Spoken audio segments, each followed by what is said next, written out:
माँ कुणाल पथरी मंदिर। जी हाँ दोस्तों, आज हम बात करने जा रहे हैं हिमाचल प्रदेश के जिला कांगड़ा में स्थित ऐसे धार्मिक पर्यटक स्थान की जो बेहद ही लोकप्रिय और प्रसिद्ध है। आज हम आपको इस मंदिर से जुड़ी कुछ बेहद रोचक तथा महत्वपूर्ण जानकारी देने जा रहे हैं। यदि आप भी इस मंदिर की सैर करना चाहते हैं तो हमारी इस वीडियो को अंत तक देखें। जय माता दी दर्शकों, कैसे हैं आप सभी। इस वक्त हम आपको लेकर आए हैं धर्मशाला के कुणाल पथरी मंदिर में। आज हम आपको दर्शन करवाने के लिए खास जगह लेकर आए हैं। इतिहास भी बताएंगे, मान्यता भी बताएंगे, क्या कुछ विशेषताएं हैं वो भी आपको सारी जानकारी देंगे। तो चलिए मंदिर के अंदर चलते हैं और एक एक जानकारी ज़रूर आपको दिखाते हैं और इस मंदिर की भी तस्वीरें आपको ज़रूर दिखाएंगे। तो चलिए मेरे साथ।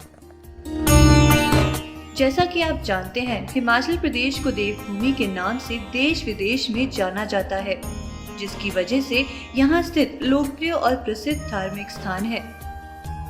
आज हम आपको ऐसे एक लोकप्रिय धार्मिक स्थान के बारे में जानकारी देने जा रहे हैं जो धौलाधार की मनोरम पहाड़ियों तथा बेहद खूबसूरत चाय के बागानों के बीच स्थित है।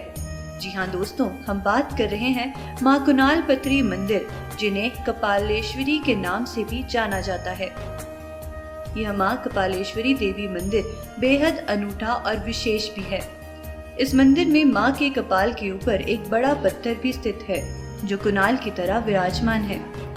इसलिए इस मंदिर को माँ कुणाल पथरी के नाम से भी जाना जाता है। 51 शक्तिपीठों में से यह एक शक्तिपीठ माँ सती के अंगों में से एक माना जाता है। पौराणिक मान्यताओं के अनुसार इस धार्मिक स्थान में माँ सती का कपाल गिरा था और यह शक्तिपीठ माँ कपालेश्वरी के नाम से विख्यात हुआ है। साथ ही कहा जा रहा है कि माँ सती ने पिता के द्वारा किए गए शिव के अपमान से कुपित होकर पिता राजा दक्ष के यज्ञ कुंड में कूदकर प्राण त्याग दिए थे। साथ ही क्रोधित शिव उनकी देह को लेकर पूरी सृष्टि में घूमे।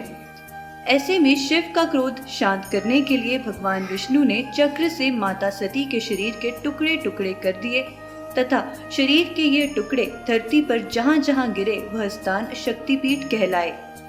पौराणिक मान्यता के अनुसार इस स्थान में माता सती का कपाल गिरा था, इसीलिए यहाँ पर माँ के कपाल की पूजा होती है। हिमाचल प्रदेश के इस धार्मिक स्थान माँ कुणाल पथरी मंदिर में माँ के कपाल के ऊपर बना एक पत्थर हमेशा ही पानी से भरा रहता है। साथ ही मान्यता यह भी है कि जब इस पत्थर में पानी सूखने लगता है तो यहाँ पर वर्षा होती है। वह माँ कभी भी पानी की कमी नहीं होने देती। यह अपने आप में ही एक बेहद रोचक तथ्य है। कपाल के ऊपर बने पत्थर में पानी को प्रसाद के रूप में बांटा जाता है, तो कई बीमारियों को लेकर भी श्रद्धालु इस पानी को लेकर जाते हैं।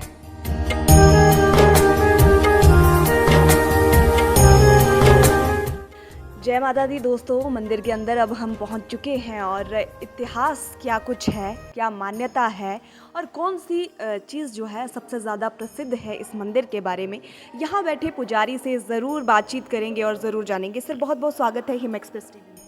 धन्यवाद मैम, जय माता जी की। जी सर, सबसे पहले तो नाम बताएं आप। मेरा नाम संजीवन गौतम है। जी, आपको यहाँ पर कितना समय हो गया सर? मेरे को हो गए 4 साल हो गए लगभग यहाँ पे लगे हुए मंदिर में। सर थोड़ा सा मंदिर के बारे में बताएं, इतिहास के बारे में थोड़ा सा बताएं, क्या विशेषताएं हैं उसके बारे में। जैसे आप जानते हैं, दक्ष प्रजापति जी की बेटी थी, शंकर जी की पहली वाइफ पत्नी, तो माता सती थी। उनके जो अंग गिरे थे, पार्ट हुए थे, वो शक्तिपीठ बने थे। तो उनमें से एक शक्तिपीठ ये है, माँ का कपाल माना गया। कपालेश्वरी देवी कुणाल पथरी के नाम से ये विख्यात है। नीचे जो देख रहे हैं आप, पिंडी का स्वरूप है माता जी का। वो स्वयंभू है, अपने आप बनी हुई, किसी ने बनाई नहीं है, खाली फेस दिखाने के लिए पेंट किया गया। बाकी सारी शिला का स्वरूप है। और ऊपर जो आप गोल जैसा पत्थर का आकार देख रहे हैं, वो कपाल का आकार है। इसमें जो जल आता है इस कपाल के अंदर, वो बारिश का जल आता है। 12 महीने जल ये ऐसे रहेगा, ना गलेगा, ना सड़ेगा, ना स्मेल पड़ेगी। गंगा जल की तरह पवित्र रहता है। और ये जल कई बीमारियों के काम भी आता है, जैसे चर्म रोग हो गया, कैंसर हो गया, पथरी होगी, उसके लिए स्पेशली लोग लेके जाते हैं। जैसे घर में कई बार पूजा पाठ या कोई भी फंक्शन हो तो उसके लिए इस जल को ले जाते हैं, घर में यूज़ करते हैं। घर में छिड़काव करने के लिए, पीने के लिए, नहाने के लिए, हर जगह में यूज़ किया जाता है ये जल। इसके अलावा अगर हम बात करते हैं, सबसे अहम सवाल है आपसे कि कुणाल पथरी मंदिर का नाम है, क्यों आखिरकार ये कुणाल पथरी ही नाम पड़ा है, इसके बारे में थोड़ा सा बताइए। कुणाल पथरी इसलिए रख दिए इस मंदिर का नाम कि ये जो गोल जैसा ऊपर कपाल का आकार है, इसको लोकल भाषा में, हमारी कांगड़ी भाषा में कुणाल बोला जाता है, लकड़ी की परात को जो आटा गूंदने वाली होती थी। तो लोगों ने यहाँ पे देखा कि ये गोल जैसा पत्थर है, तो कुणाल का आकार है, नीचे पत्थर की मूर्त बनी हुई थी, तो कुणाल पथरी रख दी है। सही मायने में माता जी का नाम कपालेश्वरी देवी है जी। इसके अलावा बात करते हैं कुछ और भी यहाँ पे आगे मंदिर है, जो कि हम उसकी तस्वीरें भी आपको ज़रूर दिखाएंगे। उसके बारे में थोड़ा सा बताएं कि कुछ एक बातें ज़रूर आपने हमें बताई है कि चिमटे से जो गुफा बनाई गई है भगवान भोलेनाथ की, वो उसका क्या है सारा, वो पूरी बात है।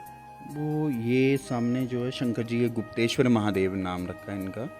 तो ये एक महात्मा जी आए थे, उन्होंने चिमटे से खोद के इस गुफा को बनाया, फिर अंदर शंकर जी को स्थापित किया था।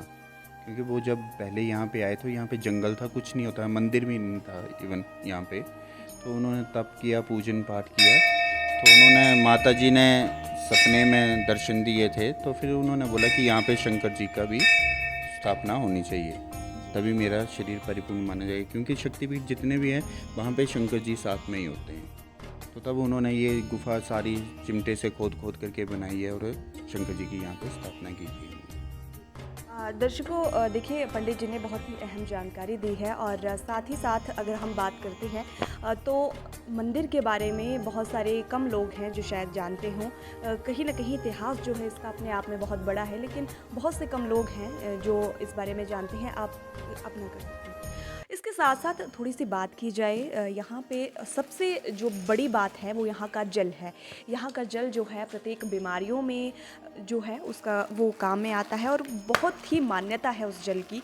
उन लोगों में जितनी श्रद्धा है, जितना विश्वास है उस मान्यता को लेकर कि यहाँ का जो जल है ये ना तो ख़राब होता है, ख़राब नहीं होता बिल्कुल भी। और इसके अलावा बात करते हैं कि ये जल कहाँ से आता है, तो ज़रूर तस्वीरें बताएंगे। ऊपर से जो पूरा है वो छत है पूरी खाली है, और ऊपर से जो बारिश की बूंदें गिरती हैं, वो बारिश की बूंदें यहाँ पर इकट्ठा होती है। और जैसा कि पंडित जी ने बताया कि 12 महीने ये पानी ऐसे ही रहता है, ना ख़राब होता है और ना किसी तरह का और इसमें कोई दिक्कत आती है। सर, इसके अलावा बात करते हैं किस तरह का लोगों को यहाँ आना जाना होता है, कितने श्रद्धालु यहाँ पर पहुँचते हैं? श्रद्धालु तो ऐसा है कि लोकल तो यहाँ पे मान्यता ही है, लोकल लोग सभी आते हैं, परंतु बाहर से भी काफ़ी आने शुरू हो गए अब। जिसको भी पता लगता है, जो भी टूरिस्ट आएगा या घूमने फिरने आएगा, तो उसको जैसे पता लगता है तो यहाँ पे ज़रूर आएगा। और माँ की इतनी कृपा है, वो हर साल घूमने भी आते हैं, फिर बार बार भी यहाँ पे आते हैं। इसके अलावा कुछ एक बात आपने कही थी कि ज़्यादातर जो लोकल है यहाँ पर जो बच्चे हैं वो तैयारियाँ करते हैं, वो चाहे भर्तियों की तैयारियाँ हों, नौकरियों की तैयारियाँ हों, उनके बाद उनका यहाँ पर आना जाना ज़्यादा होता है। वो तो डेली बच्चे जितने भी आते हैं यहाँ पे सुबह दौड़ने के लिए आते हैं, आर्मी वाले आर्मी की तैयारी करते हैं, या किसी और भी NDA के लिए जैसे तैयारी कर रहे हैं, तो वो स्पेशली आते हैं माता जी के पास। माता जी से अरदास करके जाते हैं कि हमारी ये कामना पूरी हो जाए, तो आपके दरबार में हम, जिसे हम हमारे यहाँ पे लोकल भाषा में जातर बोलते हैं, तो ढोल नगारे बजा करके वो माता जी के दरबार में आते हैं। जो भी उनकी सुख जब परिपूर्ण हो जाती है, तो जो श्रद्धा होती है वो माता को भेंट अर्पण करते हैं। से बात करते हैं कोरोना काल में किस तरह से रहता है, क्योंकि अब की अगर हम बात करते हैं तो अब जो है अब तो स्थितियां बिल्कुल कहीं ना कहीं ठीक हो चुकी हैं। लेकिन अगर 2 साल पहले की अगर हम दर्शकों बात करते हैं, 2 साल पहले हर चीज़ बंद थी, वह चाहे मंदिर हो, चाहे किसी तरह का कोई संस्थान हो या फिर कुछ भी हो, सब कुछ बंद था। तो कोरोना काल में किस तरह से मंदिर कैसे चल रहा था, या फिर ये भी सभी गाइडलाइंस के तहत बंद? ये गाइडलाइन के तहत बंद ही था। जैसे सरकार ने बताया था कि मंदिर में पूजा पाठ वैसे होती रहेगी, परंतु सभी के लिए, श्रद्धालुओं के लिए बंद था। तो वैसे ही होता था, सारे मंदिर बंद थे, गेट सब बंद थे, परंतु अंदर पूजा पाठ वैसे ही चली रहती थी। और जो भी जिन्होंने नियम का पालन करने के लिए बोला, वो वैसे फॉलो हो रहा था। चलते चलते क्या संदेश देना चाहेंगे? मैं तो ये बोलता हूँ कि माता रानी जी के जो भी श्रद्धालु यहाँ पे आते हैं, सबसे ज़्यादा आइए, और माता जी की हर कामना पूरी करते हैं यहाँ पे। जो भी आपकी इच्छा होगी मन की, माँ की कृपा से सभी की परिपूर्ण होती है यहाँ पे। सर, अंत में चलते चलते एक मेरा आखिरी सवाल ज़रूर रहेगा। इससे पहले कि अगर हम बात करते हैं, तो जो आपने बताया कि पिछले समय के जो बुज़ुर्ग होते थे, उन्होंने यहाँ पर मंदिर में देखा था कि कन्या के रूप में माता जी आती थी, उनके बारे में ज़रूर हम जानना चाहेंगे। हाँ, जो यहाँ पे काफ़ी बुजुर्ग ऐसे लोग आते हैं वो बताते हैं कि जब हम छोटे छोटे थे तो यहाँ पे गौएं भेड़ बकरी इत्यादि चराने के लिए आते थे। तो वो बताते थे कि हमारे साथ माता कन्या के स्वरूप में आती थी, वो खेलती थी। तो जब वो खेलती थी तो उसको पूछते थे कि तेरे घर कहाँ पे हैं। तो माता यही बोलती थी कि यहीं पे मेरे घर हैं और यहीं पे मैं निवास करती हूँ, यहीं पे रहती हूँ। तो फिर बाद में कहते हैं कि वो माता इसी पिंडी में समा जाती थी और शाम के समय में यहाँ पे बोला जाता था कि शेर आता था माता के यहाँ पे पास बैठा रहता था। परंतु अब तो मंदिर बन चुका है, सब कुछ बोलते हैं जहाँ पे पब्लिक या लोग आने शुरू कर दें तो वहाँ से वो इतनी कम होती जाती है मान्यता। तो ये ऐसा नहीं है, माता की कृपा से आज भी जो भी यहाँ पे आता है, जो भी माता से सुखन या कोई भी अरदास करता है वो यहाँ पे परिपूर्ण ही होती है माता जी की दया से। बहुत बहुत शुक्रिया सर बातचीत के लिए। जी हाँ, पूरा इतिहास हमने ज़रूर आपके सामने रखा है। क्या कुछ मान्यताएं थी वो आपके साथ ज़रूर रखी हैं। इसके अलावा और भी कई अहम बातें हैं जो कि आम जनता को पता नहीं है, दर्शकों को पता नहीं है, वो कहीं ना कहीं ज़रूर आपके सामने रखने की कोशिश की है। स्ट्रीम को ज़्यादा से ज़्यादा शेयर अवश्य कीजिएगा और तस्वीरें ज़रूर हमारे साथ अंत तक देखिएगा। फिलहाल के लिए मुझे दीजिए इजाज़त।